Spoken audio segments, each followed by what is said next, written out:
more in this international business. So once again, thank you so much for joining this great opportunity to learn about global business worldwide.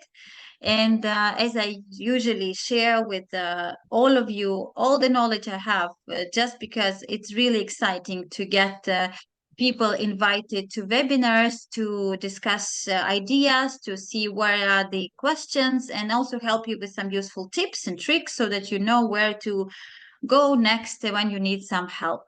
And we have a wonderful, wonderful guest today. This topic of today was chosen really with a purpose because I see the tendency is growing around the different markets, and Asian market is really has been always interesting. And then I met Sigita, who is our expert for today. Sigita, please put on your microphone and yours and your screen so that you can introduce quickly who you are and how you can help us and our guests, also those who will be listening to our recording today. Yeah, hi, nice to meet you. So my name is Sigita Gailuma. I'm from Latvia. So about my background. So actually, previous part of my life was connected with United States market. I was working for international companies, but later on, somehow my heart went to the east, and I totally changed like the country where I lived and where I focused my business. About my previous experience, yeah, I have had my design brand, and we were creating recycled handbags for Asian market, like for Japan, Singapore, Hong Kong, and China. So later on, so I understood that these handbags are quite competitive for Chinese market. So, and by myself, I moved to China and opened there my company. And time by time was passing, so, and finding new opportunities. So we created consulting agencies that we started to help with cross-border, cross-culture communication between Asia and especially Baltic countries. So supporting business, cultural and education exchange between these countries. And as well, so I am representative of Latvia Chamber of Commerce and Industry in China market. So it's a brief introduction. Yeah, this is amazing. And since we, me and Sigita, we have met each other in different networking events, we understood that our main goal is basically not only to explain how the business works, but also make it let's say mindful in a sense that you don't only go for selling your product, not only go for selling specific offerings, but that you are concentrated on the value that you bring, that you learn about relationships, you understand how to communicate, how to bring even more added value to the market, right? Because market is huge and it really differs a lot with the Scandinavian, Eastern, Western European. And yeah, so what do you think, Sigita? What will be your key, let's say, message for today to those who are going to start their business between Europe and Asia? What would be like your main suggestion? Yeah, so would it be possible for me to share the screen? Yeah, for sure.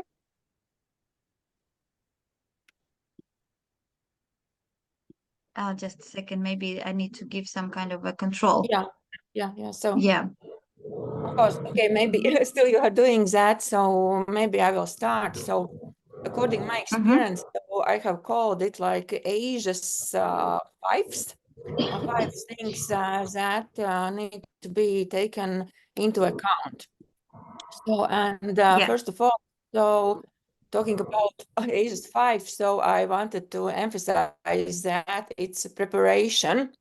So as I see, so according my experience, so it's actually largest issue with the companies who are trying to do export or also import. So they are not learning about legislation or some trade barriers that are in specific Asian countries or how this business is done in these countries. So because of that, I think that it's really, first of all, so really prepare. really prepare and not to wait, for example, if doing export, so not to wait for such called, as I called it, like Prince Charming, so who will come and will find your company, for example, in Europe, and will bring you to the any Asia countries without any investment. So because actually, so it's very important so to be ready and also understand that will be needed some budget to enter this market. So yeah, first of all, so I wanted to say that it's preparation. The second, as I see, so it's really partner search. So because it's really crucial to be successful, and there's different kind of ways how to look for the partner. So one, it's do it online, and the second, so it's really go to specific Asia country market, take part in trade missions, exhibitions, B2B meetings. Also, sometimes also useful can be different kind of local or international agencies as well, government officials, so could help you to find the partners. As my experiences is actually it was I found, and now I have very several partners in China. So one girl we met at LinkedIn. So, and she was really somehow really located in the same city where I lived in China. So, and that helped us really to build successful relationships. And we are still working on several projects connected with China. Actually, not several, many projects. So, because of that, this partner search, and it's really important. The next one is risk mitigation, because Asia, it's also, if you look to the Europe, so Europe consists of a lot of states, and if you look to any Asian country like China, India, so we cannot look to all the country like to a one one country. So because it's there are a lot of provinces, there are a lot of states, a lot of ethnical groups, and the different ways how the business are done in these provinces, and because of that, so it's also very important to check the partners, so how trustful they are, and if there's not have been any issues in the past. So, and because of that, for example, if to look in China, so we are really visiting them, if necessary, looking to the different kind of government databases, so where it's possible to find this general information and also sometimes very important information. And according our experience, there was a lot of fraud cases, but the reason was the frauds are possible everywhere. So in Latvia, in China, in India. So, but without this checking, so partner checking, so there could be like issues, and better Yeah, so really be yeah, sure yeah, about that. yeah. Also, That's amazing. Yeah, just yeah. maybe we can quickly check with our audience. What do you Yes, think if what you do you can think if you just can just write in the chat what is the topic that currently bothers you? Is it European issues or is it Asia issues? And what from the list that Sigita just shared, is are there specific, let's say, focus areas for you that you would like to learn more, or maybe there is some kind of a question behind? Because I can assume that you have very different experiences or no experience. Just please write in the chat what is something that bothers you at this stage, or maybe you can just mention that. It's good if you just talk to us, right? Because of course this all is about not only the business and the opportunities behind, but also the relationships part, right?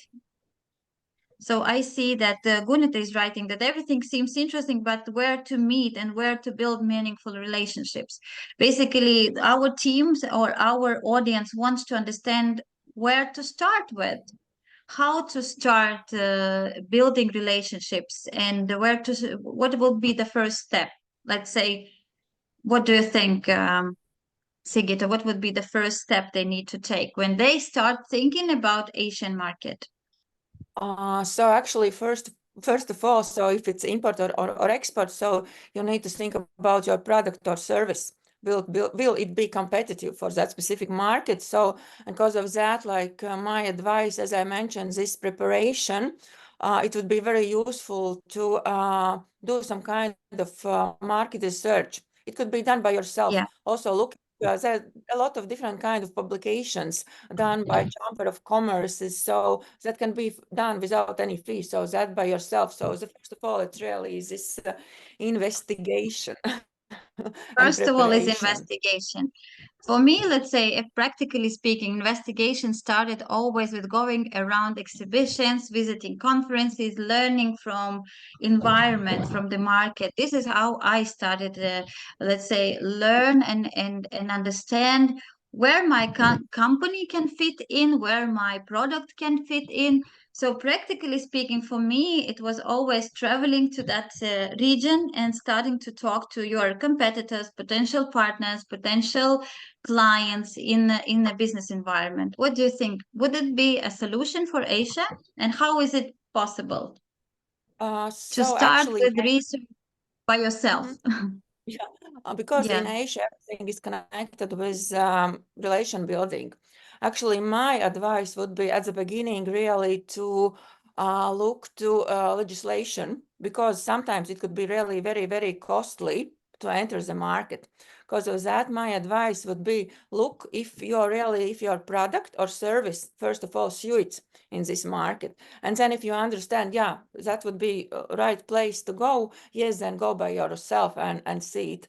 Because by ours, yeah, there were situations, so some clients, for example, it was like food producer, and they went to exhibition to China, and then they had no experience, and they met one distributor from Hong Kong, and they didn't know about legislation in China. And at the end, these products were smuggled through Hong Kong to China and sold. And yeah, also this yeah, company, they registered that Latvian food company a trademark. But it was because of that yeah. reason, so that companies, they, before going to that specific market, they didn't study it, they just went, and their intellectual property were stolen. So Oh, because of yes, that, in that's one I important think, factor. So first of all, start with research, talk to people, and ask for partner references, right? This is what I usually did from my experience working with different markets. When I make a kind of a tender of partners around the market, first of all, I check the references. What their clients are telling about them? Is it really something that is true? Or because very often partners make, when you come to the event and you say, I have a wonderful product. I have a great option to propose. I need a partner. Most probably, there will be a list of people who will be interested to buy or sell your product. But we need to be cautious, right? About first of all credibility, to collect references, right? Maybe visit their offices. What else practically we need to do in order to make sure that the partner is really the one we need to talk to, or we can trust them our product description so they don't steal anything from us. of course, yeah, first, as I mentioned, yeah, before going somewhere, so we, by ourselves, we should register, start a trademark registration, for example, for that specific market. Yeah. Then I Mm-hmm. think, yeah, it's very important to meet that partner to see if if you are like much much each Matching, with others. exactly. Yeah, Yes. yeah. So Yes. if you could are on your, Mhm. of course, there could be some cultural differences, but if you are on the same way, and if you see Yeah. in similar way how a business could be built in that country. Yeah, yeah. So, answering to your question, Gunta. So, first of all, before you go there, start preparing, learning about the potential niche where you can be relevant to, which events you can participate, and whom you would like to meet. Learn about these people, where they're coming from, and register your trademark, right? And then learn about cultures. And probably this is where I would like you to expand a little bit more, and then we can come back to the business tips. Yeah, because this is a crucial understanding. Like when we have a chance to share our product to someone who is a foreigner, right? He is especially in such long and far away markets like Asia, which we don't know that well, that we would like to know. And it's not like common for us way of communication. We need to be cautious about many things. And I will just outline few of those things that might now can see, basically you can see where the main differences are between Europeans. I wanted to share a little bit about myself, but let's continue with the topic. So something stopped sharing. Just once again, we'll share it back. Zoom is jumping back and forth today. So basically, when I talk to my client who wants to grow, is it in Asia, is it in Scandinavia, is it in the eastern part of Europe, I ask them to go through this very simple step-by-step approach where you understand, first of all, your readiness to start and sell in Asia, for example. And there are certain parameters that company can then relate to themselves and say, oh yes, basically it's probably not my market I want to focus on, or I want to be there, but then I need to adapt my product, I need to adapt my communication, I need to adapt my sales, my business development department and approach, selling tools, pricing, everything. This is where I basically help my clients with. So if you have questions like this, you need certain solutions for you to start to assess your readiness and then go into specific tools and actions, then I'm here to help you with this. But what I really talk a lot is about the understanding each other, understanding how to build trust, because we see that the differences are so wide, and where those differences lie, they are lying in a different values. So, for example, if I compare countries or cultures from the collectivistic or individualistic part or values, then we see that Asian market is very much we conscious. This is why relationships are built there through understanding their society needs. Basically, they very much care about collective. Probably Sigita can give some examples, but it's truly how the meeting happens with the discussion. How does it happen? Does it happen like on individual basis or on a collective basis? Most often they sit in large rooms in a nice circle. I can visualize few things. So let's say party can be a negotiation. So when Asian people wants to decide something, they do that on the basis of collective values. This is why your proposal also should be relevant uh, to the needs of the collective rather than on the individual basis. This is where Europeans are different from Asian. This is why proposals, negotiations, offerings, you need to address with the collective mindset. And as well as the partners, right? How you find partners in European or Scandinavian cultures. You mainly go and meet individuals. You basically need a good contact of specific name, the specific person, and his specific goals and desires. But in in Asian market, you need to think not exactly who is this person, but what type of people he knows and where he is belonging to, and how he can network together and bring you that in that network, and how you can build relationships through this huge network of people involved. So yeah, Sigita, please add from your practical point of view. Can you give us example? Let's say how you see the main difference between us, let's say Scandinavians, in building relationships, and why in Asia they need always to have power around, and a well-connected network of powerful, let's say, representatives. Uh, How do so, you uh, see that in practical life? Yeah. mhm. So about practical, about relations building, yes, as you mentioned, it takes a lot of time. Especially, for example, you need to visit a different kind of dinners, lunches, have conversations. So, but it could take time. So when really the deal will be concluded, and it's very normal. So Yeah. that during the first dinner, you never talk about business. It's just about getting to know each other. About hierarchy, it's very important. And if you're doing business, you need to find the person who is decision maker. So you can talk with lower level people, but they are not able to make decisions, and that will not, and the deal will not be concluded. So, for example, we were helping some wood business. We organized trade mission to China. So, and my colleague did everything so that in that big Chinese company, so we are meeting with decision making people.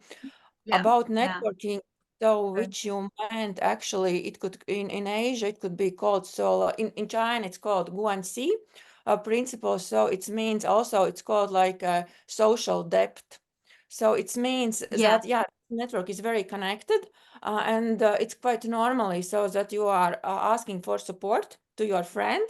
But if that person is helping you, in future, he also or she could ask your support and help. So, and you would need to support It him. should be exchange, let's say, yeah. So Yeah, it's exchange, and also in Asia, in some situations, it also have led to corruptions, because it's like this kind of collaboration, so that you can try to move some to you like related project. So, but this and this it's also this it's networking. It takes time to build it. So, and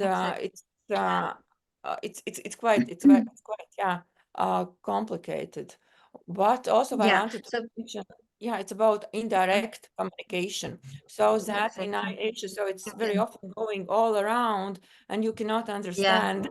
And because of that, it also takes patience. Time. Yeah, exactly. So basically, the first question that you need to ask yourself if you're going to, is your company wants to grow in Asian market, do you have enough time, right, for this? Do you have enough resources? So you have people who are ready to travel that far and build these relationships, because I think that calling, sending emails does not work that well, isn't it? Yeah, here my advice also would be have a local partner. It would Local really, partner representative. Yeah.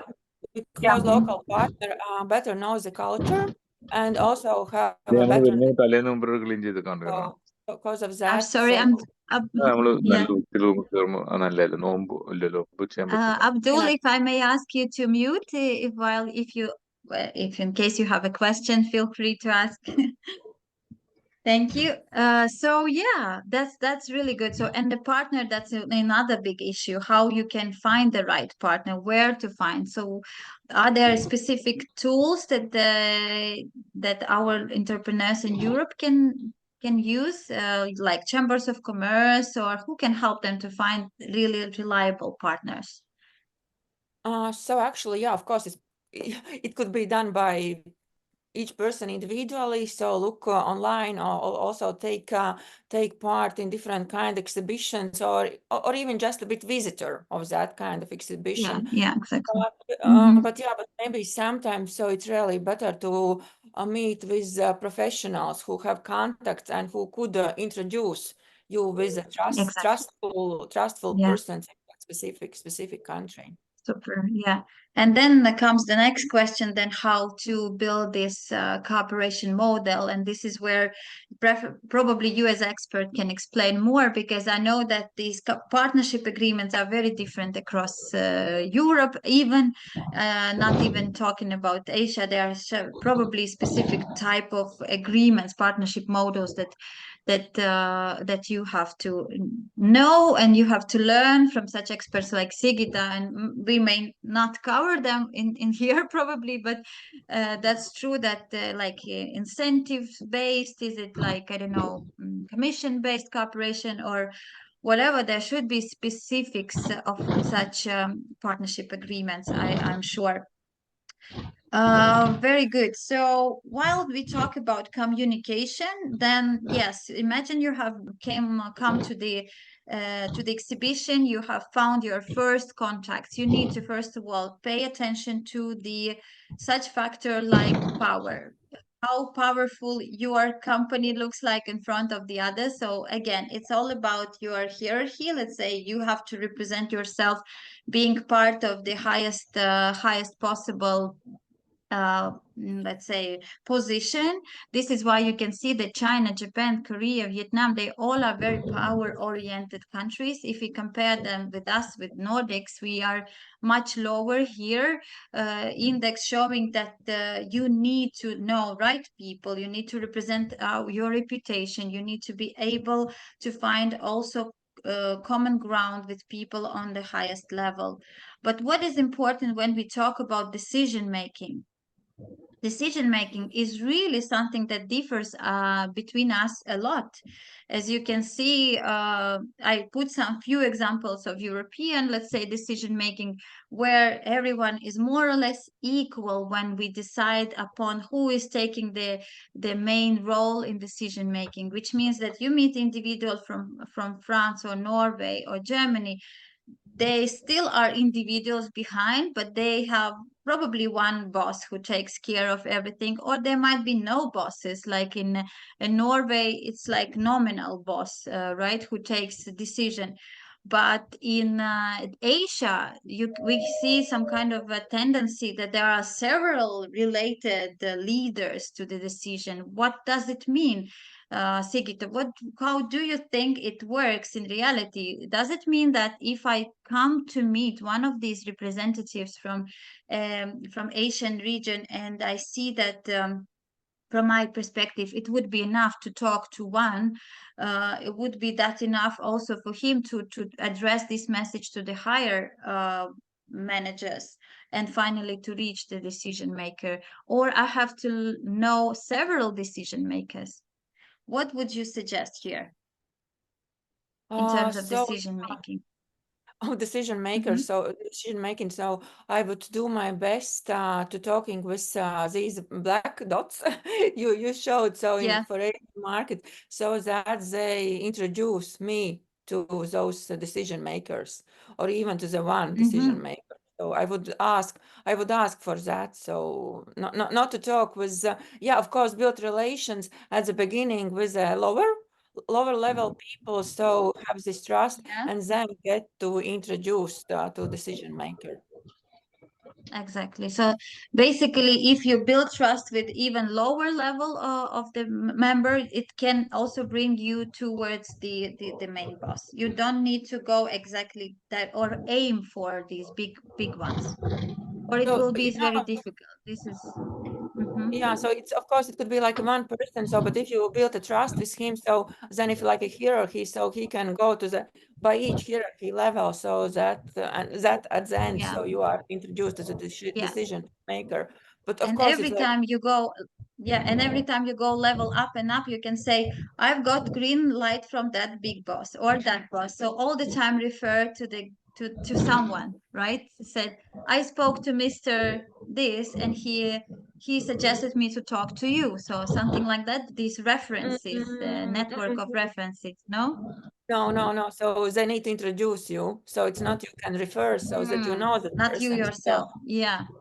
but Okay. This is yeah. really different from Europe, exactly, because let's say in Europe, what happens? Of course, Europe is different, and Scandinavia is one part, and Central Europe is different. But what you see that in case you have built some kind of a good representation with someone, and someone gave you a contact at least, or gave you an allowance to talk to, or gave you just idea how to talk to another member of the team, it's simply enough to mention that I have got this name in my pocket. But here in Asia, that would be great that someone introduces you next and next and next. That this is this is how you build trust through the whole network, right? So how long does this usually take from your experience, from no awareness about you till very close relationships with and final decision? What Oof, in your practice, how long it has been?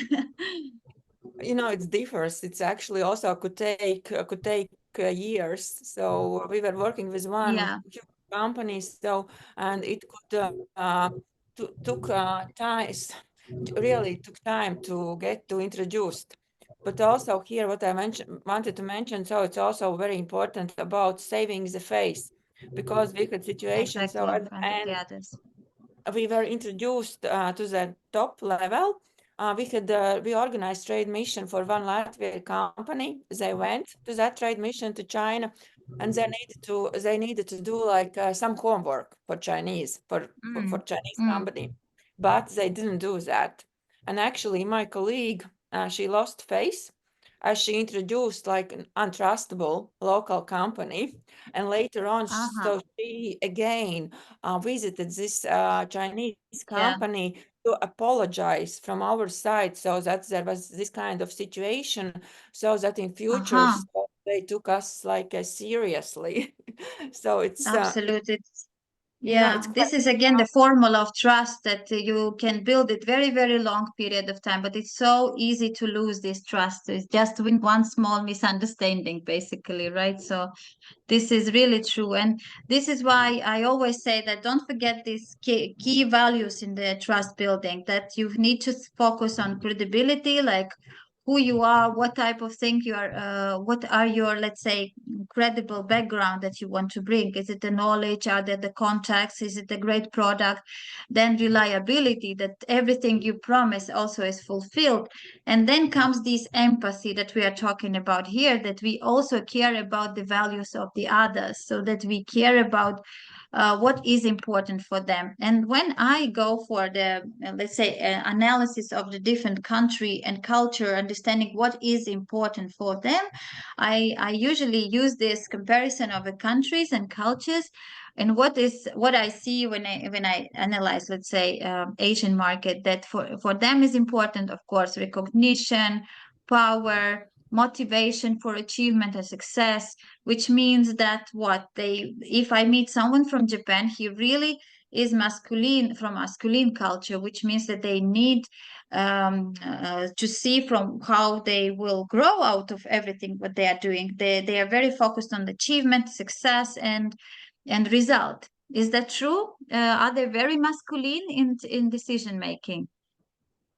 Yeah, so actually masculine and also very competitive in all Asian countries, Yeah, especially for example, if you look to India, China, or Vietnam, it could be also connected that there are so many people and they need to compete and they need to be the best one. Only the best one, can achieve the the best top. everywhere. Yeah. Yeah, and here maybe we are not, we are more feminine. I know that this indicate for Latvia, I think it's around 8. So it's very, Yeah, very, we are the lowest. I think we can yeah, find it somewhere here. yeah. Yeah, more or less Scandinavians. We are very low. Yeah, We are exactly. very low. So, and also it could be connected so that we are not so many. We are just 0.8 Exactly. million. So, and we don't have this huge competition. So, between each Yeah, other. yeah, yeah. So this is also means that when you come with your proposal to the partner, you need to show from your perspective how you can help them to grow, right? So they need to see real value and benefit from what you are bringing to them. Otherwise, it's useless, right?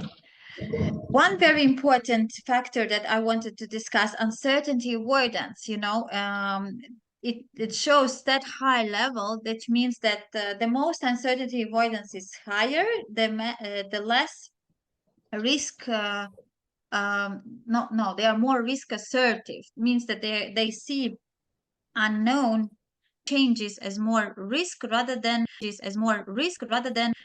so if I compare, let's say, with the Americans, the uncertainty avoidance is very low. This is why they are open for innovations. This is why they are creative. This is why they need to try and see how it works. What about the market? Why do we see that such a high uncertainty avoidance? They avoid the new unknown stuff, innovative stuff. What would you say here? So they are not ready if it be really new and unclear when we speak about I Japan, let's say. Hmm? So I would look to that differently. As I see this uncertainty avoidance, so as I understand that, as well in Latvia, we have very high this avoidance of uncertainty, so that we need Yes. all information to be very structured and Yeah. fact based. So, but as I see, so for example, in China, in Vietnam, they are more like flowing. And we had like several months ago, we tried to have a deal with I Latvian, Chinese, and Serbians. So we in Latvia, we are having very high this uncertainty avoidance, so that we need to have everything into very structure. And also, actually, my Chinese colleague were trying to negotiate with Serbians, and all the time it was unsuccessful. And they also then I just put into this chart Latvia, Serbia, China, and I showed this Chinese that you see, so that they need everything in very big structure. So if it's agreement, Yeah, it could not be like very general. It could be very specific, yeah, and we changed it. exactly. And later on, so actually after this understanding this, so because for example, like Chinese, they could have like an agreement on a one page and very general. Yeah, But we here, yeah, we need really in very, very details. So that I see that. absolutely. The more clarity, the more also, let's say, clarity on the future, right? So they can predict more and control. Are they like control oriented, right? So they need to have those details in place to know what comes next. What comes next? Very clear.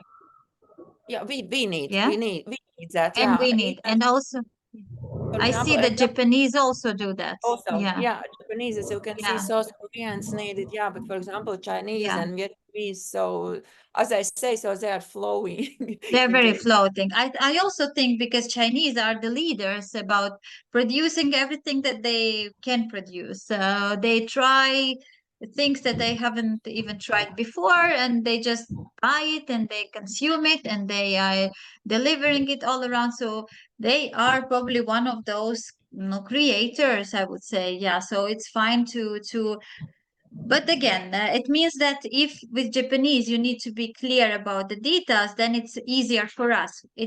With Chinese, it might be more difficult because we sometimes might expect more details from them, but they will be floating, right? So this is why I am also helping my clients with when we talk about the sales structure, about sales communication, about how to ask right powerful questions to this type of people, right? So that if they are avoiding uncertainty or they are now ready for uncertainty, but they need, let's say, more understanding that you feel them and you know how to address the need. This is the reason I invite everyone to be cautious about the cultures and ask questions and be ready for negotiations. So if you need my help there also from strategic, from sales department, I have also tools for this. I will share also at the end of the webinar the links where you can find very, very useful tools on how to manage negotiations and communication with such countries and cultures. Talking about indulgence, it's emotions. So they are very resistant to emotions. As far as I see, they don't show emotions that high. Same as us, more or less. So this is where we are quite in common. Let me compare. Yeah. So no, this is vice versa. It shows that emotions are more expressed in these countries rather than here. Well, what would you say about the emotions, Sigita? Uh, Are they, let's say, when they don't like something, they really don't like your offer, they don't like what you want to talk to them, will they say no or yes immediately, or they will somehow be afraid to lose their face and say yes to everything? What do so you think? actually, of course, they are not showing emotions. And for me, living in China, so we went to some meetings with my colleague, and then I was not understood that even so about all these things. And she told me so that she will talk, negotiate with them, but I need to look to their faces and try to read them, their emotions. But it was quite hard because they are not showing emotions, and for me as not Yeah, professional, it was yeah. very, very hard to read the face. And actually, yeah, so Mhm. in ancient shows, they actually never will say directly no. So No, yes. how it's possible to understand so that they are not interested in. For example, if they're interested in your deal or communicating with you, so they will find time to meet with you in the same day or next Exactly. day. But if they will Yeah, not be yeah. interested, so they will find reason to postpone. To Also, avoid they it could, somehow, but very yeah, politely, isn't also it? they, They try to be very polite in everything. Yeah. yeah, and also they could say sometimes white lies. But it doesn't mean so that they are lying to you. And if you are noticing that they are lying, these white lies, you never say in the face, Yeah. "Oh, I noticed you lied. Ah, you are cheating," or blah blah blah. So Yeah. just understand. So that just they are saying no to you. So Exactly. Yeah.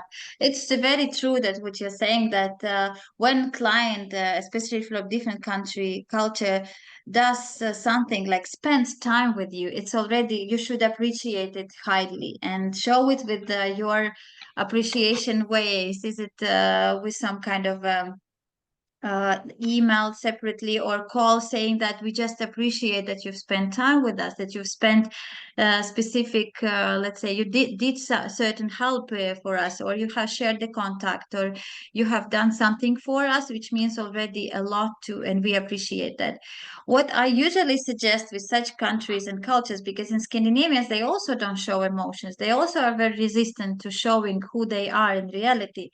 I try to be very empathical because empathy to me means that I start to understand what is something behind why they are not answering, let's say, to my emails or not answering with emotions. Basically, just because they need time, they need to understand what I expect from them. They need to be ready for the next step, and I give them very little, let's say. Questions like what is something that is missing you for what do you actually need for now to take the next step, what is something that you see as the best way of cooperating with us, how can I help you here, how can I be part of your, let's say, decision making, so help you to proceed further. So I try, at least with Scandinavians, I try to share my empathy, and this is how I used to build closer relationships, so they see that I'm not pushing for the certain decision, but they are heard and I care about their way of thinking. How can you make, maybe you have your tip from the past, how you manage to get this through when they are not reacting, when there is no answer, you know that something is happening on the background, but you don't know what exactly. What do you usually do then in such cases? You send email, you call, you ask them some tricky question, or maybe you have your uh, secret. here, actually, you need to look also to the difference about communication. For example, like Asia, it's there's more like mobile. People are more using mobile phones than emails. And also, what is Mm-hmm. important, for example, as working with China, so they don't use emails. They use only WeChat. And actually, if I Mm-hmm.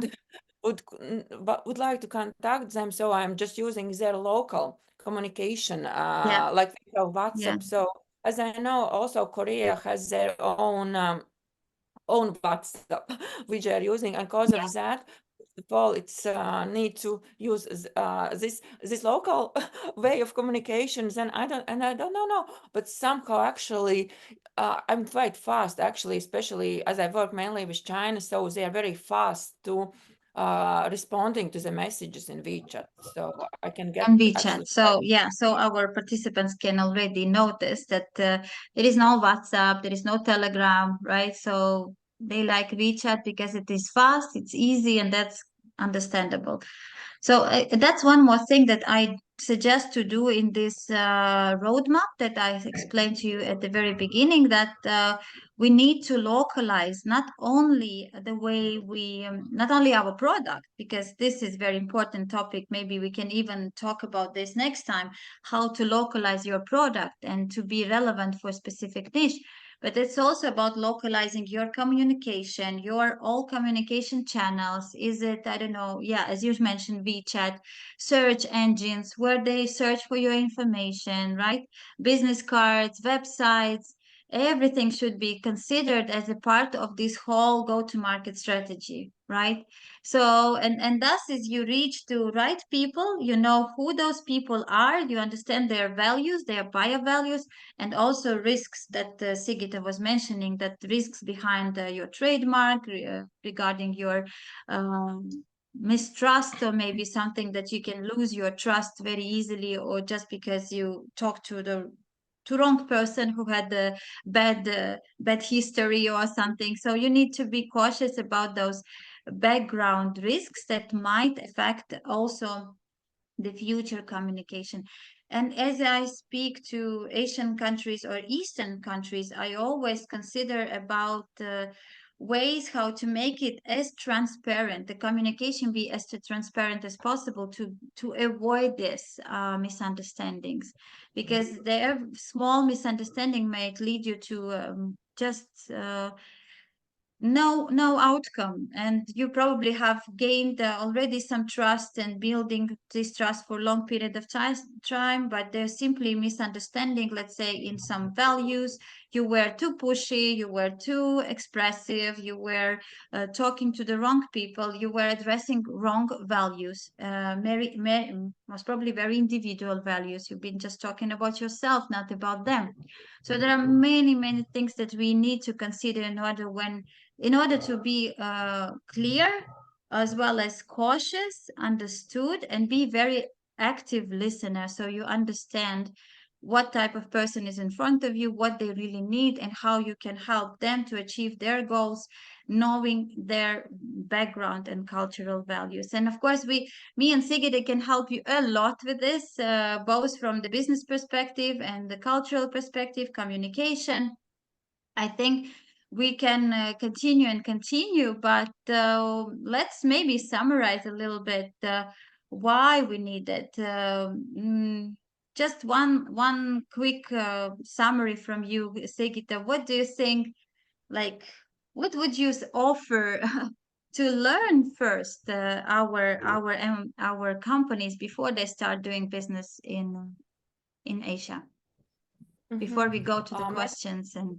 Mhm. Yeah, actually, I wanted to emphasize acceptance, especially if we are doing Yeah. business in another country or if we are moving to live there. We need to accept the culture and how the things are Mhm. done. And if we are not Yeah, open and if we're not able to accept that, better do not go to that country. It's actually that's my advice. So really, first of all, yeah. it's you need to develop your cultural intelligence. So all the time observe so what you have done wrong and learn from your own mistakes and become better and better. So yeah, because of that, I think Absolutely. acceptance and also patience. This like very Absolutely, important. very good point.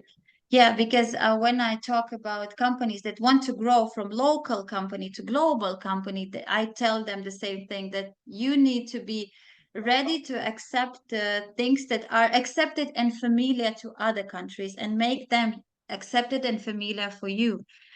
Without judgment, without giving any type of comparison, saying, oh, we are doing that right and you are doing that wrong. No, there is no such a way of doing business. You accept and you see in every single difference, see opportunity. This is what I've learned. So let's say if they are so sensitive, if they are so complicated, this is opportunity. It's not a risk for you, because you can bring your product and the message of your product in an absolutely different new form. You can bring new philosophy to your product thanks to the new market, like, yeah, new values in this market. I see that as a stage of growth when you have such challenges and then you cope with these challenges and you learn from these challenges. And here maybe I wanted to emphasize if Asia countries are coming to Europe, they also need to adapt. And by They need to myself, do the same actually, thing. yeah, and Yeah, actually yeah. I have observed so that I'm working with some Chinese companies here, and they have issue with that because they're still trying to do business like China style. Yeah, absolutely. It's challenging from both sides. Yeah, and we have on our page, also on our website webinar today, people also from Europe and from Asia. And this is great that we have this interaction. But if you want to continue to learn a little bit more, I have shared with you a few links with the very useful data about different markets, different Europe versus Asia. You will be uploaded here. Europe versus US, Europe versus Scandinavia, Europe versus even within Europe. There are so many interesting things that I have discovered so far. I will share them with you. And if you want to know a little bit more about these opportunities, please subscribe here, and we will have together with Sigita here also our recording. And if you want something specific, either you need my support going into a new region, understanding what to start with, all you need is just book one coaching session, which is for free for you to learn really where you want to go. And I can help you to understand what is needed from business, from go-to-market perspective. So feel free to join us here. But I have very special offer for you. I hope you are ready to take it. Together with Sigita, but also with other experts, we have understood that it's so important to have things in practice. And I invite you to join a business club where I offer for 1 month's payment. You get 2 coaching sessions with me individually on your guiding and go-to-market strategy with clear actions. Also, I help you to understand your strengths, weaknesses, where your company have to be in order to reach specific market. Plus, we have 2 sessions, masterminds with experts like Sigita for Asia. There will be experts from US, there will be experts from Scandinavia, depending really on your needs, and practical tools that will help you to join specific market and get answers and questions right in place. We will help you as professionals in this area for more than 15 years. I think, Sigita, how many years you are in your business? So in my private business, I'm from 2010. So, but in international business, it's I think more than 20 years. 20 years, super. So yeah, me around 20 years as well, growing businesses like aviation, IT, fintech, telecommunication, all the largest companies that you know, at least in European market, I have covered as a business coach, also as a business developer, as commercial director. I was commercial director for airline for 15 years.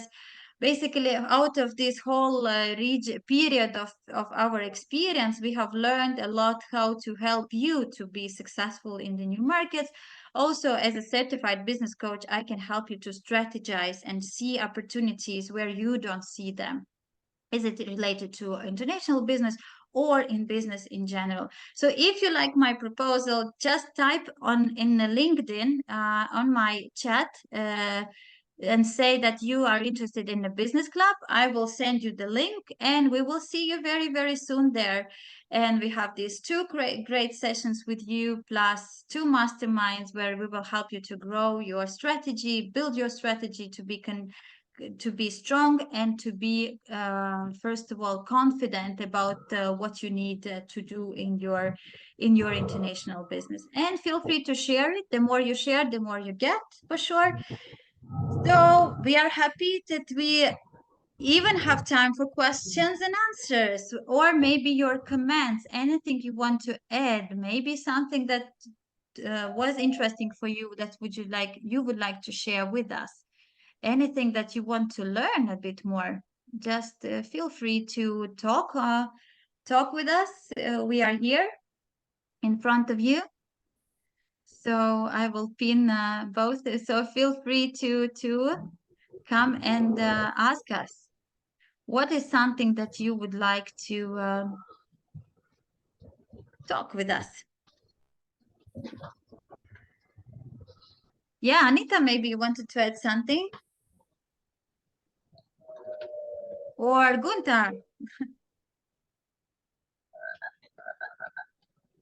Well, I don't. I just wanted to say thank you, both ladies, which was very, very interesting, and it just was like a good reminder of how great it is to work with different cultures, and yeah, great tips and great reminders from both of you. Thank you. Thank you so much. Yeah. Yashim or Abdul, do you have anything that you would like to add? Thanks a lot for joining, but maybe it's something that you have heard. Yeah, Interesting. Julia and Sigita, thanks for amazing section. It was very informative, but I'm currently outside, so I can speak. I have a few things to clarify. Maybe Yeah, you regarding are more breaking a opportunities little bit. from the Asian perspective. Yeah. Yes, So, the voice uh, was a little bit breaking. Yeah, you can ask. yeah, Mhm. yeah, so currently I'm outside. That's why I couldn't speak that much. But I have few questions regarding the Asian perspective towards the EU market. So better we will connect through LinkedIn. Perfect. Yeah, Yeah, let's stay in touch. yeah, Yeah, I think sure, so. sure. Thanks for the It's amazing great that session. It was very informative. Yeah, super. Thank you so much for feedback. And for sure, you can reach us and we can help you with more specific, let's say, understanding where to go next and anything that comes to your mind, we can create a yeah, certain way of cooperation. sure. Thank you. Thank you so much. Right. So once again, thank you, Sigita. It was amazing experience. Thanks a lot for sharing your insights. We will stay in touch and hopefully we will have people in our business club and mastermind so we can co-create wonderful strategies for our clients together. Thank you so Yeah, much. yes, thank you. Thank you so much. So I think it was really great discussion. So exchange of points of view. Something disappeared.